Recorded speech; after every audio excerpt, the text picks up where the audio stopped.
बिस्मिल्लाह रहमान रहीम। बेटा जी, आज हम नज़म पैविस्ता रहे शजर से उम्मीद बहार रख, इसके अशार की तशरीह करने लगे हैं। तो पहले इसका मतलब ही समझ लीजिए। पैविस्ता का मतलब होता है जुड़े रहना। पैविस्ता रहे शजर से यानी दरख्त से जुड़े रहो, उम्मीद बहार रख और बहार की उम्मीद रख। तो पहला शेर ये है कि डाली गई जो फसले खिज़ां में शजर से टूट, मुमकिन नहीं हरी हो सिहाबे बहार से। डाली का बेटा मतलब होता है शाख, टहनी, और फसलें खिज़ां, खिज़ां का मौसम। फसल के भी दो मानी होते हैं। एक तो फसल होती है जैसे गंदम की फसल, चावल की फसल, और एक इसके मानी होते हैं मौसम। और शजर कहते हैं दरख्त को। हरी मतलब ग्रीन, सरसब्ज शादाब। सिहाबे बहार यानी बहार के मौसम में बरसने वाला बादल। तो पहले बेटा इसका मतलब समझ लीजिए, ये है कि वो शाख, वो डाली जो खिज़ां के मौसम में दरख्त से टूट जाए, मुमकिन नहीं है कि बहार का मौसम जो है वो कितनी ही उस पर बारिश बरसाता रहे, कितना ही उस पर पानी गिरता रहे, तो मुमकिन नहीं कि वो सरसब्ज शादाब हो सके। शाख की शादाबी के लिए यानी उसके हरे रहने के लिए ज़रूरी है कि वो दरख्त के साथ जुड़ी रहे। तशरीह करते हुए हम सबसे पहले शायर के बारे में कुछ चीज़ें लिखेंगे, यानी जो उनकी शायरी है किसी भी शायर की, उससे मजमूई तौर पे अपनी शायरी के अंदर क्या चीज़ बताने की कोशिश की है। तो बेटा ये देखें, इकबाल ने अपनी कौमी और मिली शायरी के ज़रिए दुनिया भर के मुसलमानों को अमल पहम और जहद मुसलसल की राह पर गामजन किया। अमल पहम और जहद मुसलसल का दोनों का एक ही मतलब होता है, यानी लगातार कोशिश, कि मेहनत करते रहिए। और उन्होंने अपनी शायरी के ज़रिए से हुर्रियत, खुददारी और खुदी का दर्स देकर मिल्लत इस्लामिया को ख्वाब गफलत से बेदार किया।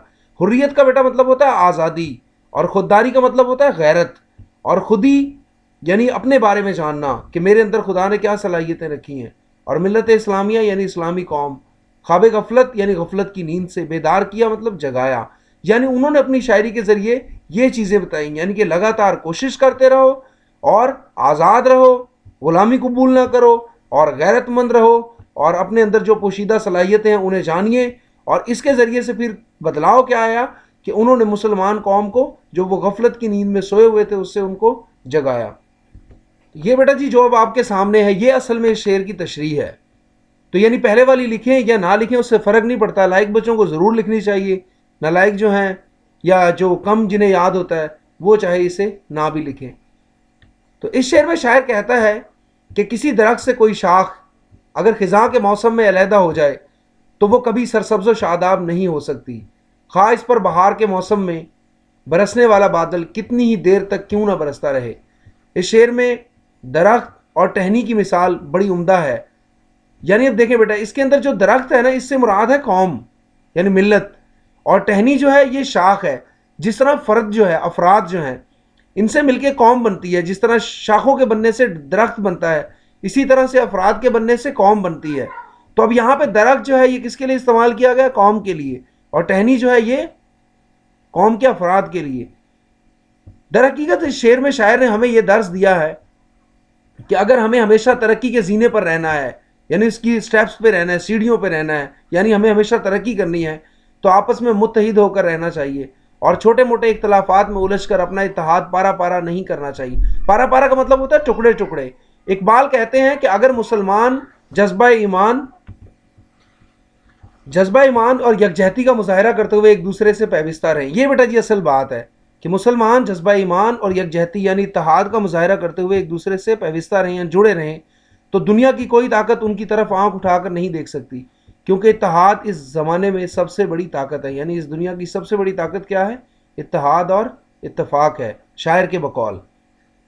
तो रेफरेंस शेर जो है ये भी आप याद करना है, आपने लिख भी लीजिएगा कि फ़र्द कायम रब्ते मिल्लत से है, तन्हा कुछ नहीं। तो इस बेटा शेर का मतलब भी साथ आप समझ लें कि फ़र्द जो है वो कायम है किससे? रब्ते मिल्लत यानी कौम के साथ जुड़े रहने से। तन्हा कुछ नहीं यानी अकेला वो कुछ नहीं है। मौज है दरिया में और बैरून दरिया कुछ नहीं। मौज कहते वेव्स, लहर जो है वो दरिया में ही होती हैं और दरिया के बाहर नहीं होती हैं। यानी आप यूँ समझ लीजिए कि एक पानी का कतरा जो है जब वो दरिया का हिस्सा होता है तो वो बड़ी बड़ी का हिस्सा होता है। वो लहरें कि जिनके थपेड़ों से बड़े बड़े जहाज़ भी कांपते हैं और बड़े ताकतवर लोग जो है वो भी दरिया में जाते हुए घबराते हैं। तो वो दरिया या वो समुंदर जो है बेटा जी وہ در حقیقت قطروں ہی کا اتحاد ہوتا ہے. تو اگر جو ہے قطرہ موج پیدا کرنا چاہتا ہے، یعنی لہر پیدا کرنا چاہتا ہے، کوئی طوفان اٹھانا چاہتا ہے، تو اسے دریا کے ساتھ مل کے رہنا ہوگا. ایسے ہی اگر کوئی شخص دنیا پہ نام پیدا کرنا چاہتا ہے تو اسے اپنی قوم کا ساتھ دینا ہوگا. تو بیٹا آج کا کام ہمارا اتنا ہی ہے. اللہ حافظ.